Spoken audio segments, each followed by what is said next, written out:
जय श्री श्याम भक्तजनों, आज हम आपको इस वीडियो में संक्रांत के कुछ नियम, जिसे बय भी कहते हैं कुछ लोग, उसके बारे में बताने जा रहे हैं। अगर आपको मेरी वीडियो अच्छी लगे तो प्लीज़ मेरी वीडियो को लाइक करना और चैनल को सब्सक्राइब करना ना भूलें। संक्रांत के नियम, वैसे तो बहुत नियम हैं संक्रांत के, इसमें से हम आपको कुछ नियम के बारे में इस वीडियो में बता रहे हैं। पहला, गुड़ की भेली। गुड़ की भेली देते समय बहू ससुर जी से कहती है, लीजिए पापा भेली, दिखाओ अपनी थैली। दूसरा नियम, मेवा मठरी। फल मेवा मठरी देते समय बहू सासू जी से कहती है, लीजिए माँ जी की मठरी, खोलिए अपनी गठरी।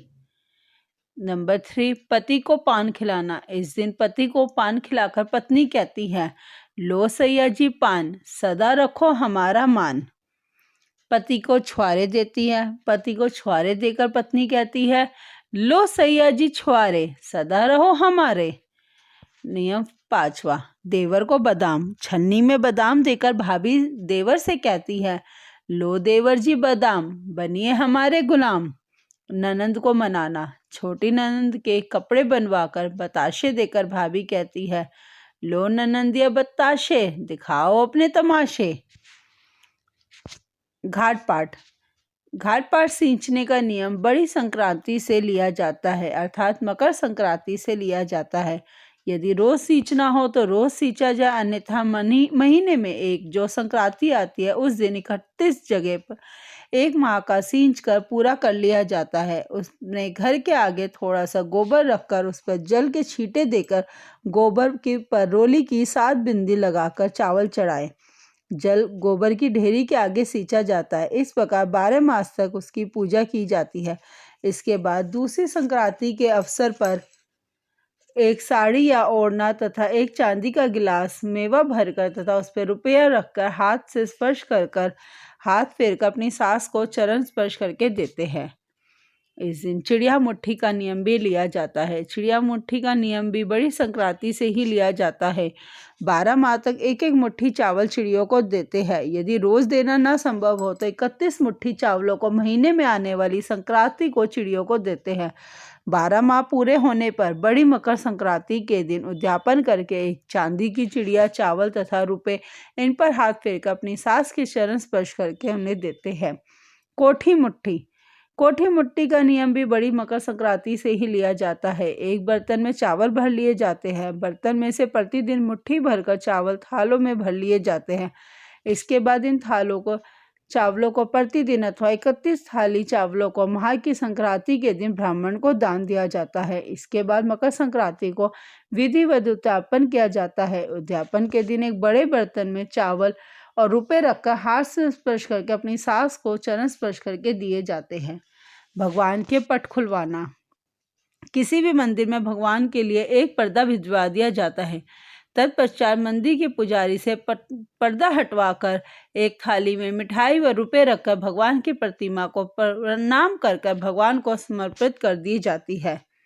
थाल परोसना। ताऊ, ससुर, चाचा ससुर, मामा ससुर, ददिया ससुर, ससुर जी, जेठ जी इत्यादि किसी के आगे अथवा संभव हो तो सभी के आगे बहू एक थाल में रुपए रखकर मिठाई परोस कर देती है। इसके बाद सभी लोग बहू के लिए जितने चाहे रुपए उतने देते हैं।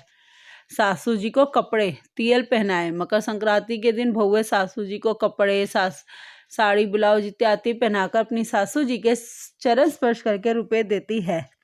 रूठी हुई सासू जी को मनाती है। संक्रांति के दिन सासू जी गुस्सा होकर अपने कमरे को छोड़कर दूसरे कमरे में बैठ जाती है। इस पर बहू रूठी हुई सासू जी को मनाकर उन्हें कपड़े पहनाकर देती है, चरण स्पर्श करती है। सासू जी से निवेदन करती है अपने कमरे में चले, और सासू जी अपने कमरे में आकर प्रसन्न होकर बहू को आशीर्वाद भी देती है। देवर के लिए घेवर, देरानी के लिए चूड़ी देना। घेवर पर रुपए रख के देवर को देती है और देरानी को साड़ी और सोने की या कांच की, जैसा भी उनका बनता है, चूड़ी देकर आशीर्वाद देती है। नंदोई का झोला भरना। नंदोई के घर जाकर गीत गाते हैं। नंदोई को रुपए, कपड़े, कमीज, बनियान जो भी कपड़ों का होता है देते हैं। नंदोई को दुपट्टा उड़ाकर उसमें मेवा, मिठाई और रुपए भरकर उसमें तिलक करके नारियल देते हैं। इसके बाद एक थाल में मेवा भरकर नंदोई जी के आगे भी रख देते हैं। जेठ को जलेबी देना। 4 जलेबियों पर चांदी की कटोरी में दही रखकर रुपए तथा गिन्नी रखकर जेठ जी को देते हैं। इसके अलावा 4 जलेबी तथा दही रखकर जेठ जी के बच्चों के लिए भी देते हैं। छीके भोजन, एक छीके पर मीठा मेवा मिठाई तथा रुपए रखकर देते हैं। फिर छीके से ससुर तथा से जेठ सामान लेकर बहू को रुपए देकर आशीर्वाद भी देते हैं। इस दिन 14 वस्तुएं, उसमें 100 सेरी की तरह की प्रत्येक वस्तु 14 देते हैं, जैसे साड़ी, ब्लाउज, स्वेटर, बर्तन इत्यादि। 100 सेरी बड़ी संक्रांति से प्रत्येक वस्तु एक सेर देने का नियम लेते हैं। यह अपनी इच्छा अनुसार 100 प्रकार की वस्तुएं 1, 2, 5 वर्षों तक दे सकते हैं, जैसे दाल, मसाले, फल, मिठाई, कोई भी खाने की वस्तुएं दे सकते हैं। किसी ब्राह्मणी को संक्रांति के दिन 12 महीने भोजन कराकर अंतिम संक्रांति के दिन साड़ी, ब्लाउज, दक्षिणा देकर प्रणाम कर आदर के साथ विदा भी करते हैं। ब्राह्मणी के सिर में तेल डालकर उसे तेल की शीशी, कंघी, शीशा, सिंदूर तथा मांग टीका भी देते हैं। ब्राह्मणी के हाथों में मेहंदी रचाकर उसे अंगूठी दे सकते हैं। ब्राह्मणी के पैर धोकर उसे पाजेब, बिछुए पहना सकते हैं। ब्राह्मणी को नहलाकर उसे लोटा, बाल्टी तथा साड़ी, ब्लाउज, पेटीकोट, रुमाल, तौलिया देते हैं। फिर पैर छूकर दक्षिणा भी देते हैं। इन नेकों के अतिरिक्त भी बहुत से नेक हैं और यह सब करने वालों की रुचि, श्रद्धा और अर्थ शक्ति पर निर्भर करता है। जरूरी नहीं है कि आप सभी नेक करो, लेकिन यह आपकी श्रद्धा है कि आप क्या करना चाहते हैं क्या नहीं, और जो भी नेक किया जाए उससे संबंधित सभी पूरी बातों का पूरा ध्यान रखना चाहिए। वैसे तो संक्रांत का दिन ही दान पुण्य का दिन होता है। अपनी सामर्थ्य अनुसार जिसका जैसा बनता है उसे वैसे जरूर करना चाहिए। यदि आपको वीडियो अच्छी लगती हो तो वीडियो को लाइक करना ना भूलें। जय श्री श्याम भक्तजनों।